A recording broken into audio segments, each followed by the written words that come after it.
Bismillah, walhamdulillah, wassalatu wassalamu ala rasulillah, assalamu alaikum wa rahmatullahi wa barakatuh, and welcome all viewers.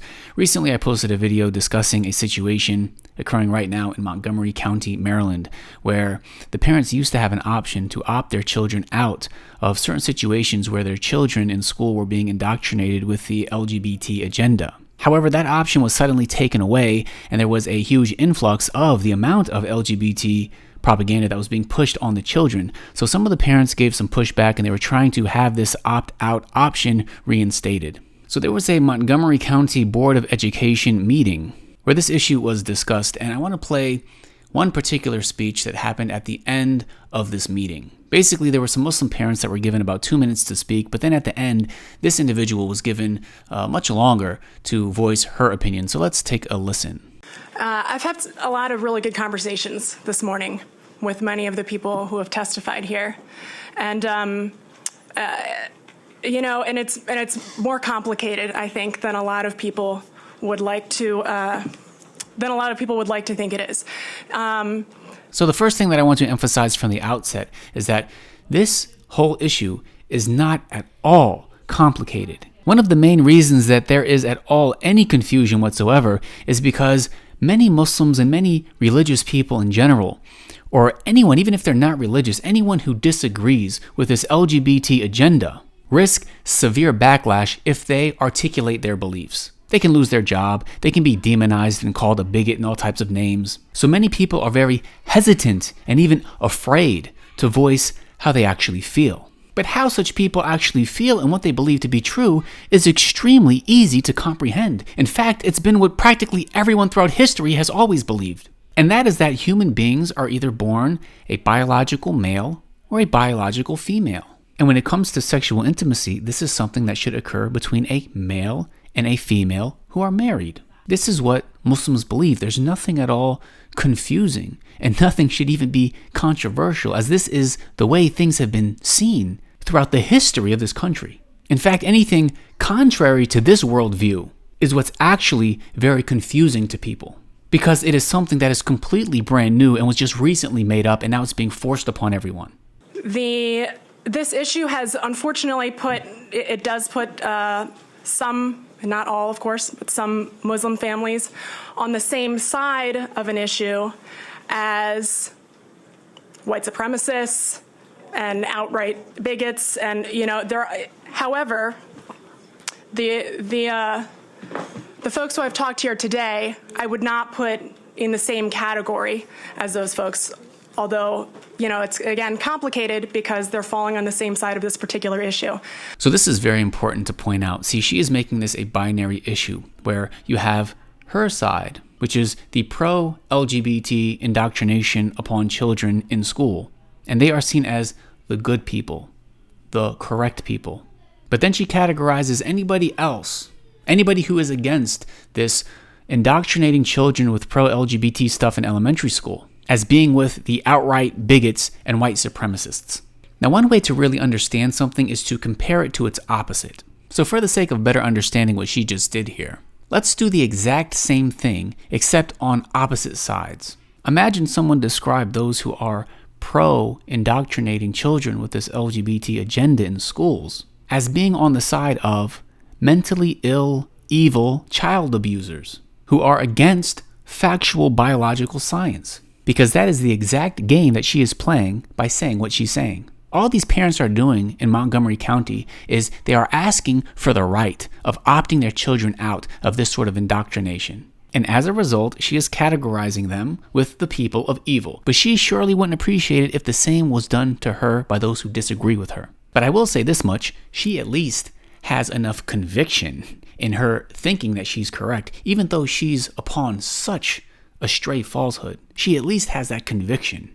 How many of us who are upon the truth, who see the evil in what's happening, how much conviction do we have in saying it's wrong for people to indoctrinate our children in elementary school with all of this LGBT propaganda? But many of the members of the Muslim community who have been activated around the opt-out issue are, members of Muslim organizations that I have advocated side by side on other issues about, issues around, housing and welcoming immigrants and, feeding our neighbors and providing health care and all of those sorts of things. So this is kind of a different situation. And so as I've been having these conversations, I've been trying to understand, why it's falling the way it is, and trying to understand the perspective of some of our Muslim neighbors and community members who have felt the way that we've heard today. And this is actually an extremely, extremely important point. As we said in the beginning, this really is not such a confusing issue. We Muslims, and even many non-Muslims, we believe certain things about gender and sexuality. Things that people have believed since the beginning of mankind. So why is she so flabbergasted and confused? Well, as she said, it's because there were Muslims that worked side by side with her.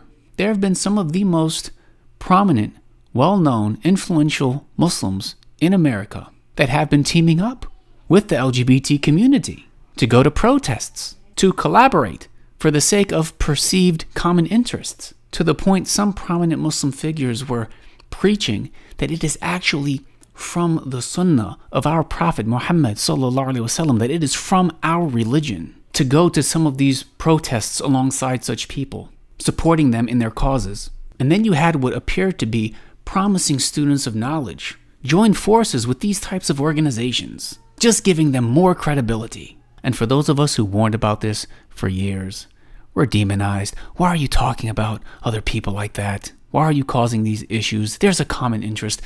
What did we benefit from this alliance? We can clearly see how they've benefited, but now we are in such a lowly position that we have to beg to even be given the chance to opt our kids out of such indoctrination. And I do genuinely hear and believe that there is a desire to not do harm to the LGBTQIA plus members of our community.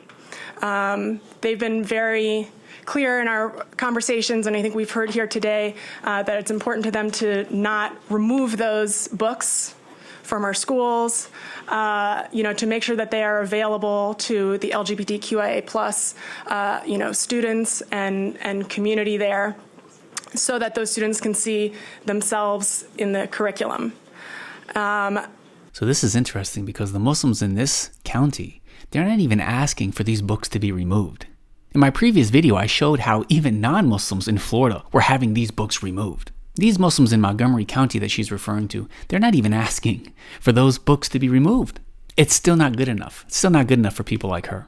And the place where we differ is that I think that they're feeling that to allow Muslim families to opt their children out of those books, of those pieces of literature that are LGBTQA inclusive, that does not harm the LGBTQA plus community. And the fact is that it does. You cannot put, you cannot say that this is a particular demographic of people who, when they appear in books, now we allow some families and students to say we're not gonna read those books. There's no way to do that without sending a clear message to the LGBTQA plus community that you are seen as different, as othered, and other people don't need to learn about your existence or have you included in the curriculum.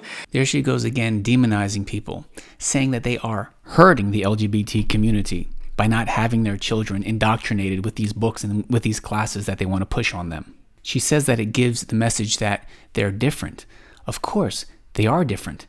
Everyone's different. The whole point of them pushing this ideology on people is because such people are different. But what they want to do is they want to push it as something positive. They want to encourage it from a very young age, regardless of how the parents feel about it. This country prides itself in being a melting pot of all sorts of different beliefs and ideologies. This is supposed to be the land of the free. But apparently, according to her, in this country, you're no longer given the right To teach your kids that human beings are born biologically a male or a female, and that sexual intimacy should be reserved exclusively for men and women who are married. Because if you don't want your children being taught the opposite in public school, then you are hurting the LGBT community, allegedly. Montgomery County Public Schools has a responsibility to teach a fact-based, science-based curriculum. The science here, the scientific and medical community has come to a clear consensus that LGBTQIA plus people exist. When we have children's books that represent, a child who has, who is transgender and whose parents are telling them that, or acknowledging that this was a child who was born, and was identified, as a baby as one gender, and it turns out that this child is actually another gender. The scientific and medical community, there is widespread consensus that that is the reality.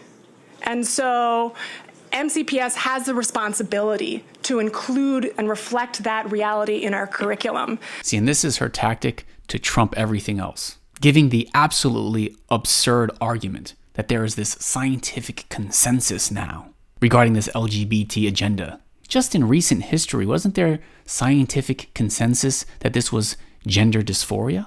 In recent history, wasn't there scientific consensus that even things like homosexuality were considered a sort of illness?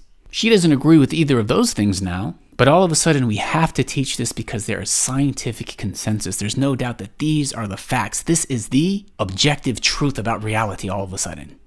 The same as we have the responsibility to teach about evolution. There are religions that don't agree with evolution. We don't allow them to opt out of those portions of our science curriculum. See, and this only further highlights that Muslims, you should not be sending your children to these schools. Darwinian evolution is not and will never be a scientific fact, just like this LGBT propaganda will also never be a scientific fact. But still, this is the strongest excuse that they have to try to justify it, to try and force people to accept it. This is the excuse that they use to push their gospel. And so, those families who may not believe in evolution are welcome to teach a counter narrative at home or in their own religious institutions and to say, here's what, you're going to learn about in school and here's what our family believes. All different religions of people have the ability to teach around the facts and the science that are going to be reflected in the MCPS curriculum. A'udhu billahi minash shaitanir rajim. Look at how confident she is in her falsehood. Look at how condescending she is, talking about how religious people, they are free to, teach around the facts at home. No, the reality is that society has gone so far astray, and they are preaching so much falsehood at school, that parents have to teach the truth at home. It's the only place where they can actually safely teach their children reality. And this is why we need private Islamic schools. Because people like her are doing the exact same thing about religion that they are claiming is so hurtful towards the LGBT community. But we cannot modify our fact-based, science-based curriculum to reflect particular religious beliefs that are not aligned with that science-based curriculum, and that is equity, and that's not an infringement on particular religious freedoms. Just as we cannot allow folks to opt out of teachings about evolution, we can't allow them to teach about this. And that said, I do want to acknowledge that I think it's important to have some nuance in these conversations, depending on who we're talking with.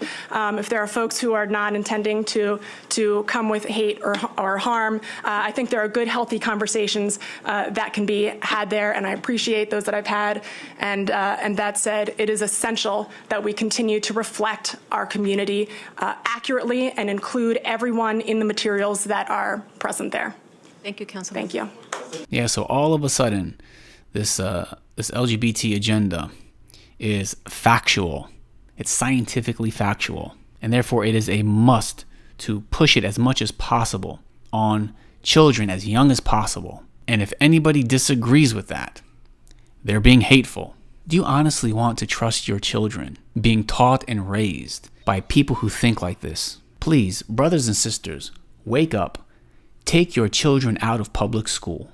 This is just the tip of the iceberg. As bad as this is, there are countless other things we could be talking about when it comes to the nonsense and the misguidance happening in these schools. If you are looking for a practical alternative, we are in the process of starting an Islamic school called Straight Path Academy. As soon as we raise enough funds, we are going to purchase a property, inshallah, and we will open the school so that we can protect our children from the misguidance that is being forced upon them. Please check the links in the description and contribute if you can. Allah knows best. Thank you for watching. JazakumAllahukhairan. Wassalamu alaikum wa rahmatullahi wa barakatuh.